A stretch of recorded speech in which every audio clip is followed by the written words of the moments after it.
The greatest secret of success is this: the human biocomputer cannot tell the difference between a real experience and a vividly imagined experience.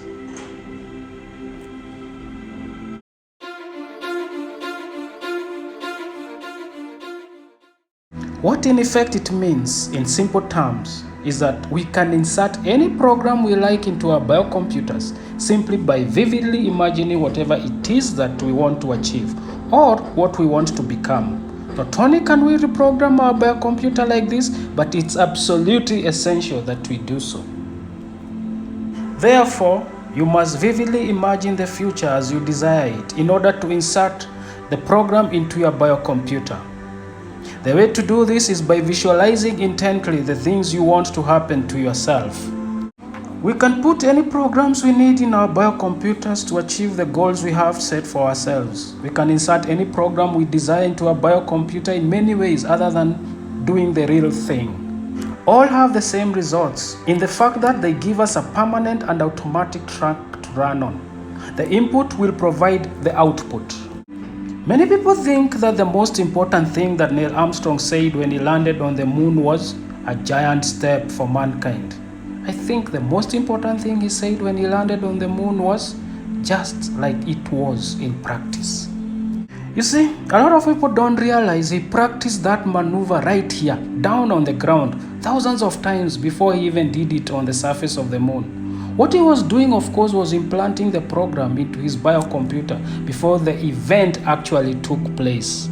Pilots are trained down on the ground in massive simulators. The pilots play pretending flying in these simulators for hundreds of hours, practicing all the things that can go wrong. They practice takeoffs and landings over and over again.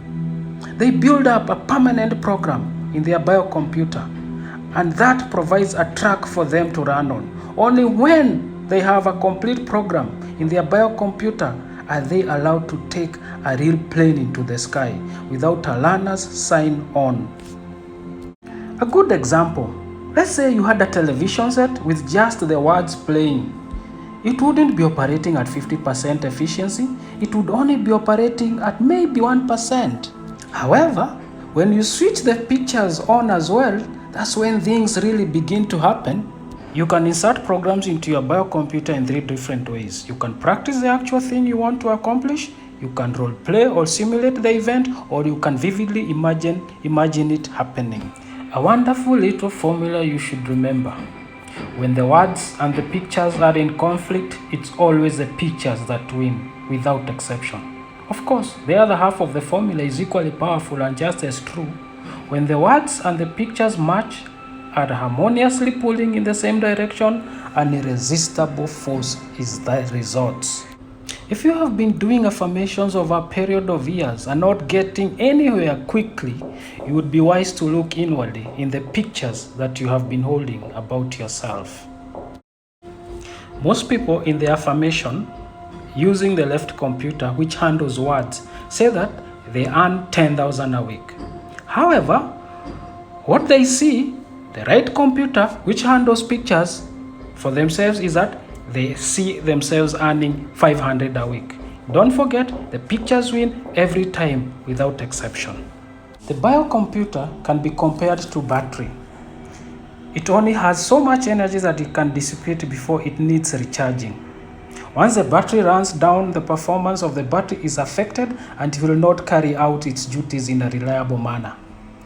When reprogramming your biocomputer, you'll find that it only has a certain amount of energy, in particular electrical energy. 1/10 of a volt gets used up pretty quickly, especially if you're worrying about petty trivials. If you fritter away your energy on useless activities and then trying to reprogram your biocomputer, you'll find that you are wasting your time. Because of the concentrated efforts involved in creating pictures in one's right computer, you should only try when your energy levels are high. I suggest when you rise up in the morning, take your shower or bath, then start your visualization. Have your breakfast after you have reprogrammed your biocomputer. Have you ever noticed that after eating you feel tired? Well, If this happens to you, you'd be wasting your time trying to reprogram your biocomputer in that state. The challenge we have is that many of the programs that we have in our biocomputers were placed there by well-meaning parents or teachers, or are they as a result of our environment. Many of these programs will work in direct opposition to the goals that we have set for ourselves. If you have a failure program in your biocomputer, you will run on that program automatically until you replace it with a more powerful program. The choice is yours. My biocomputer has never let me down, neither has yours. Your biocomputer will take you to exactly where you program it for. When your biocomputer reaches the end of its program, it says, "Mission accomplished." We must keep programming new goals all the time. We must not become complacent, or we will slide down the snakes in the ladder game. I want to point out another aspect of biocomputer in terms of relationships. Because the biocomputer is extremely powerful, it really will take you to your goal, providing you have programmed it correctly. If you and your partner have different dreams and aspirations, you will have two different powerful computers pulling in two different directions, and the breakup of the relationship will be inevitable. By far, the best way is to constantly talk and communicate about your dreams and aspirations and goals and plans to one another. And even if you don't agree on everything all the time, at least you'll have the information in the biocomputer, which in turn will process it and assimilate it and come up with viable options that make up a happy and harmonious future together. The same would go to business partnership. If you keep swapping ideas and keep your partners informed of the way you see forward for the business and what it is that you see accomplishing with the business, you will both end up with the same programs in your biocomputer. You will end up working with each other, not against each other, which happens in so many partnerships. Smokers try to quit smoking every day of the week. Lots of companies are making big bucks teaching people how to stop smoking. The real key, of course, lies in the imagination in the biocomputer. Most people say to themselves that they'll quit. They go right on smoking and they can't understand why. What they do is simple. They keep affirming the verbal left computer, they'll quit smoking. They go into a room full of people and they'll keep on telling themselves verbally that they don't smoke, they are non-smokers, and they have quit. They may not have brought any cigarette with them, but they can see themselves going up to someone and saying, "I've quit smoking, but really this meeting gives me a bad nerve. Can I have a cigarette?" Many people from all walks of life come to a plateau in their lives. They have simply come to the end of the programs in their biocomputers. They have accomplished all the things that they have seen themselves doing.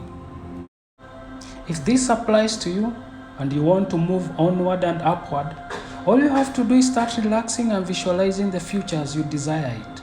Start impregnating the electrochemicals with visions of what you want for the future.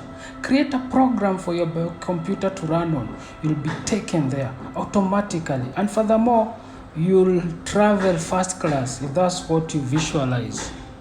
Feedback is a way of increasing your performance.